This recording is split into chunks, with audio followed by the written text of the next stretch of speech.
Welcome. I'm Maya Chowdhry and I am your guide through this video series on digital participatory theatre. My work explores areas of social justice such as food and climate justice, and I extensively use digital participatory theatre methods as they are empowering and a mutually beneficial way to create these projects.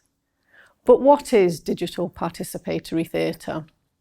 It is a digital performance with a participatory process. And in this video, we will look at the difference between digital participation and a live participation process.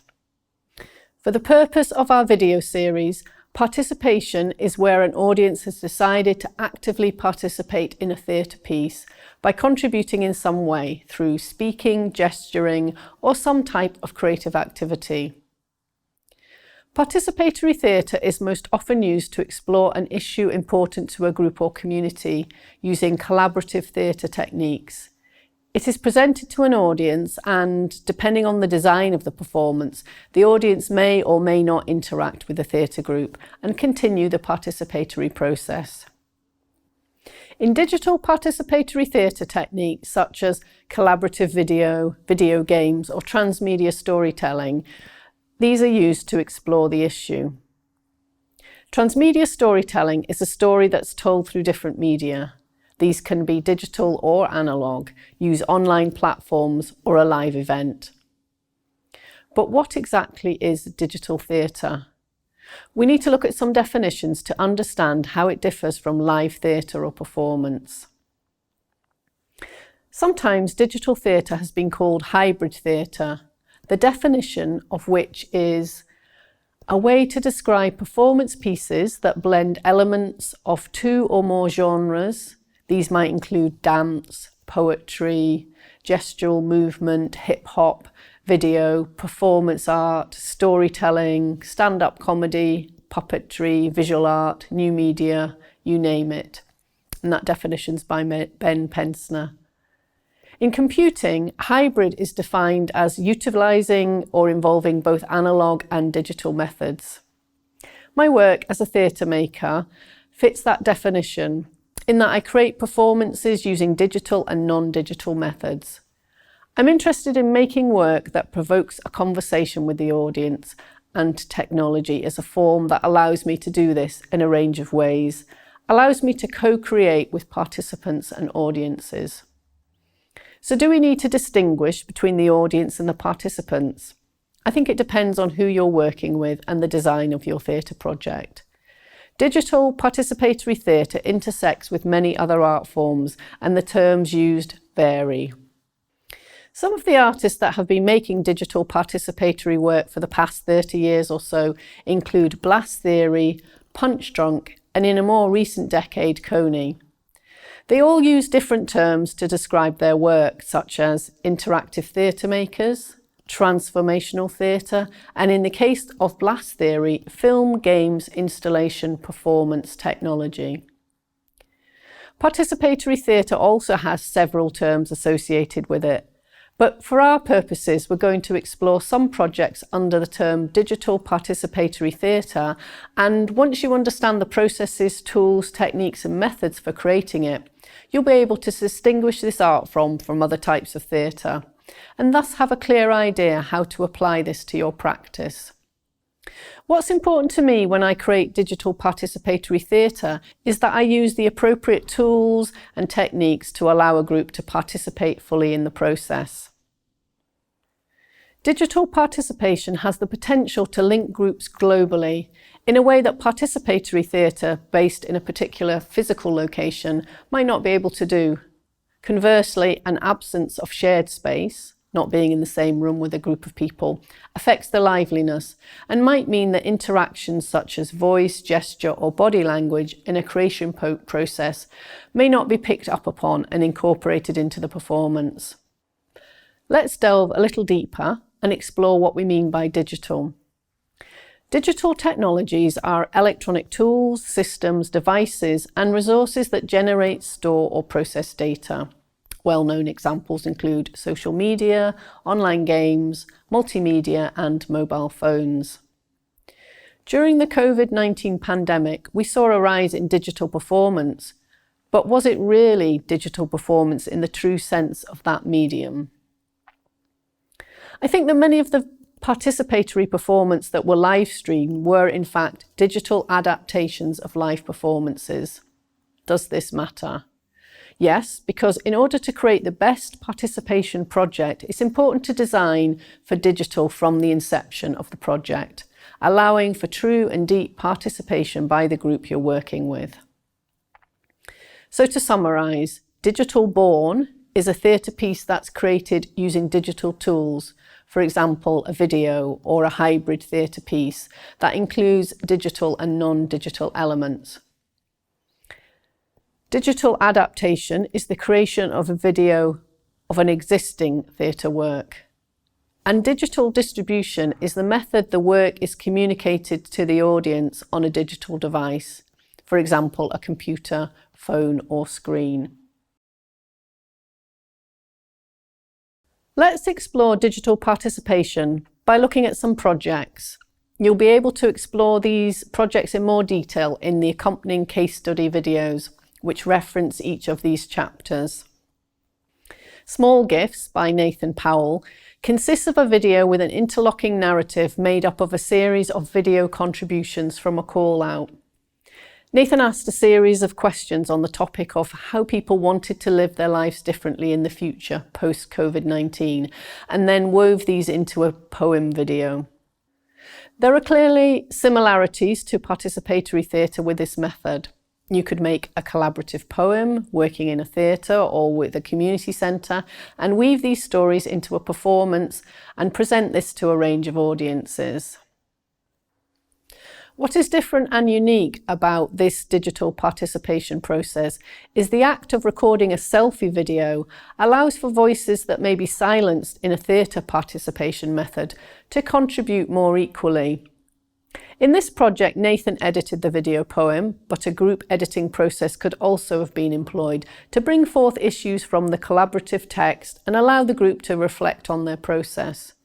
Having a digital launch, which was done on this project, is another method to allow this reflection. Another digital participatory project is The Delegation by Coney. Here, Coney used the methodology of gaming to engage audiences in a piece of digital theatre, using a variety of online platforms such as video conferencing via Zoom and an interactive narrative via a website. This project uses this digital methodology specifically to allow different degrees of participation by the audience. For example, the audience can turn off their video camera at any time during the performance, symbolising the closing of their door in a fictional hotel room. Although features of video game design, such as using feedback loops and story worlds, can be used as a method in participatory theatre, digital participation using gaming offers a range of different possibilities. One area of digital participation that would not be possible in traditional participatory theatre is in Debbie Bandara's work with Forest Tribe Dance Theatre. Here she used haptics that stimulate senses such as touch and motion, for example a sensor board, as a feedback and engagement process for participation with learning disabled young people. This method allows non-verbal participation in a very unique way. In Kamari Romeo's work Toy Box, a visual spoken word album with music and puppetry, he uses this digital format to explore experiences of British childhood with participants. It is a popular form with the age range of the group, 13 to 25, as well as allowing the audience to explore the digital performance via a YouTube on their phone, in a place and time of their choosing. Ethical People Movement is a transmedia story I created as part of Continent Chop Chop by Virtual Migrants. I chose this digital participation method to communicate the message of the piece, White Saviour Complex, which refers to a white person who provides help to non-white people in a self-serving manner, because it allows a story to be told in many different ways. For example, it doesn't have to be linear, and as each part of the story can adapt to that form, it can tell a story in different ways for different audiences, and sections of the story can be overlapped and layered. You can find out more about all of these productions in the case study videos.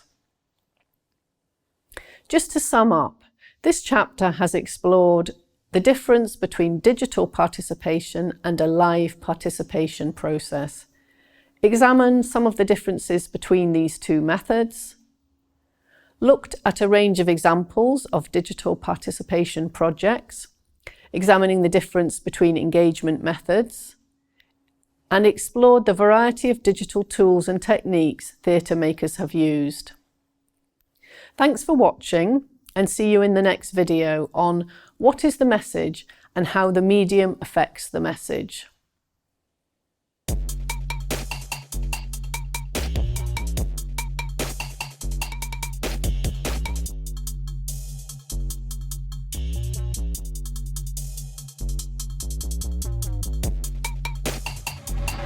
Hello, my name is Nathan Powell. I'm a theatre maker, a writer, a director, a sometimes producer. I'm going to talk you through how I made the short film Small Gifts.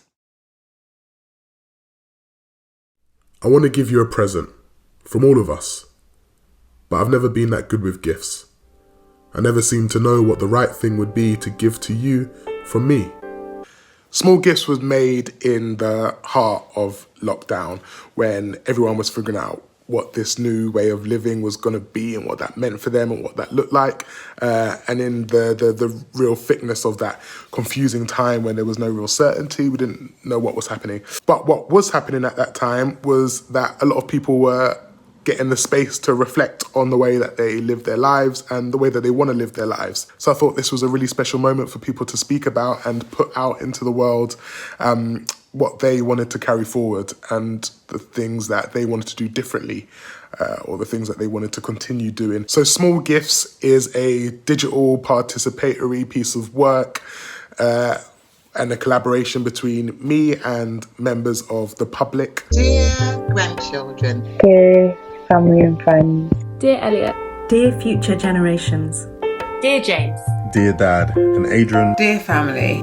Dear animals other than humans. I asked people to send in videos about what they want to do to make the world a slightly better place or a slightly easier place to live in, even if that be just for one person or for themselves even. And then I would edit those videos together and I would create a piece of poetry that would run alongside these declarations or these manifestos. I also worked with a really amazing sound designer and musician called Comrade Kira to create the underscore that accompanies the piece as well. So once I had the idea and I knew what I wanted the piece to be, it was then the challenge of getting it out to people and making people aware of it and getting as many people as I could to send in their contributions. And as a call out, that sounds pretty simple. It's just me saying, what is it that you want to do? But actually to get what was needed for this project to work, there were like some real specific things that I had to ask of people that then could quickly and very easily become quite wordy. So there was a wordy document that just outlined all of the specifics, how I was asking people to shoot it, and I wanted a bit of space before they spoke their manifestos to the camera of them just looking directly in the camera, and that's quite a scary thing for people to do. So there are lots of things that if I was in a room with someone, the way that I normally work would have been quite simple for us to navigate and for us to figure out, but actually moving it onto this digital space where I had no control over what was happening in people's spaces, there was actually some really detailed information that people needed to get, which is a challenge, especially when we're in lockdown and actually people are consuming so much digitally. People are getting information from all over the place. Different people are trying to engage with them in different ways, whether it be their phone or their laptop or whatever. So actually standing out and getting people's attention was a challenge. So the first thing I did was to create a short video telling people what the call out was. Hi, I'm Nathan Powell, nice to meet you. I'm working with Collective Encounters to produce a short film about the ways that we want to make the world a better place to live in.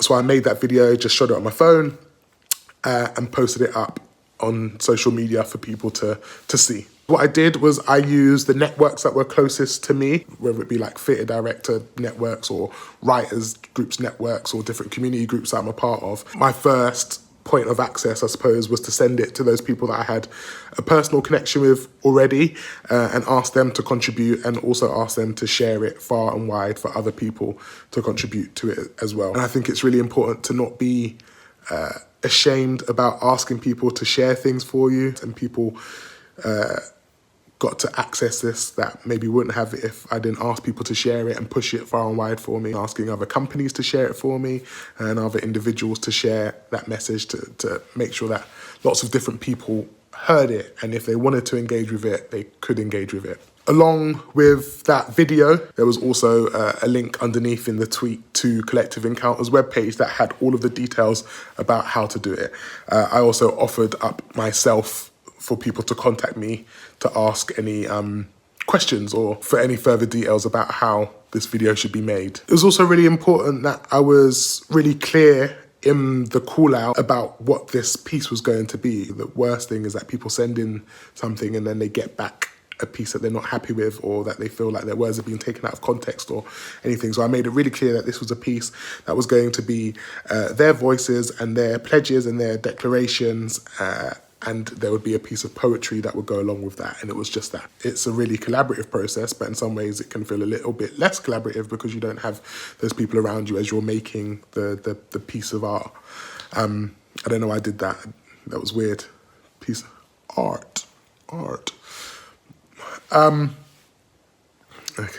So there were benefits and negatives, I suppose, to making a piece of work like this online. So for me, the real benefits were, number one, anyone could access this from any part of the country. Whoever saw this call out was open and welcome to send this piece of work into us. This was a piece about community, and what was really nice about this is that it wasn't just one community group that I was working with, because I was working digitally and anyone could access it. Actually, I was working with people from all different communities from up and down the country, which gave us a really beautiful picture of what the UK looks like at the moment. And another thing that I thought was a real benefit about this being a digital project was that people could take real ownership of what it is that they created. It was on their terms, in their space, where they wanted their space to be.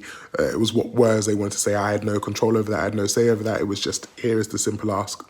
Do what you want with it. One of the tricky things, and I say it's a tricky thing, but actually I think it added a real charm to the piece, was that everyone has different digital equipment at home. Everyone has different phones that send in video of different quality. So to try and match it up and make it seem like one smooth edit is quite difficult. Another thing that was quite tricky was that people sometimes just got the format a bit wrong.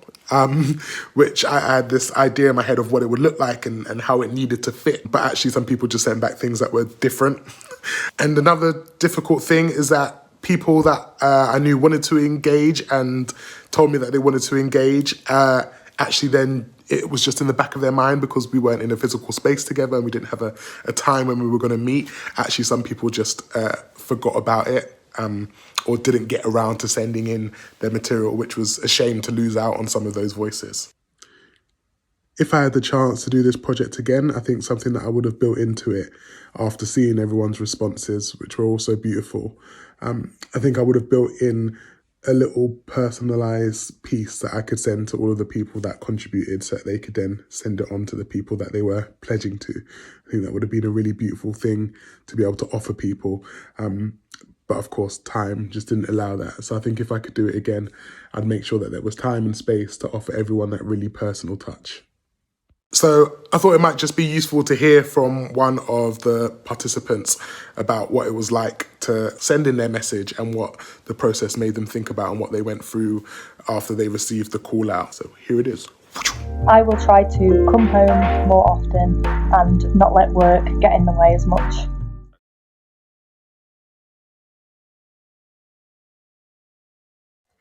Hi.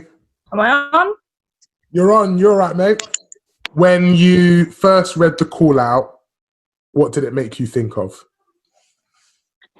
So when I first read the call out, it made me think about the wider world for a minute, because I think the question was about like, what's your pledge, and do you have something that you want to say? And obviously at the time, it was very much we were all just sat inside in the house, and I was just dealing with my housemates. So then I think it made me think, okay, well, actually, after this, and when we can go outside, what do I then want for myself and for the world? And then, yeah, the biggest thing that I think I've realised during it all was I don't see my family enough at all. Like, I'm pretty rubbish at being like, sorry, I'm busy, I've got work, sorry, I'm busy, this is all going on. And then, yeah. Why did you want to respond to the call out? I think because it was really nice to just be involved in something creative. It was nice to like be back in that world again and talking to people again outside of this house and outside of my housemates, and be like, feel a bit more connected. And yeah, so I think maybe that's why, because it was like something proactive that was going on, and I was like, oh my gosh, people are still doing things, this is great. Oh, nice, perfect. So I suppose probably just an important thing to say, just to close out this video, we are in a time and a place where it's really easy just to go out and make work.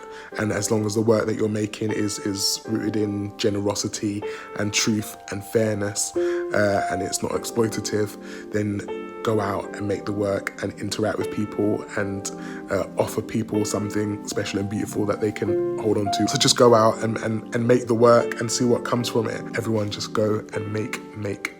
Love and light always. Have some. I love you lots. Sasha. Lots of love, Mummy. Peace and love. Love, Phil. Lots of love, James. Lots of love, Sarah. Lots and lots of love, Rachel. Lots of love, Mercedes. Peace.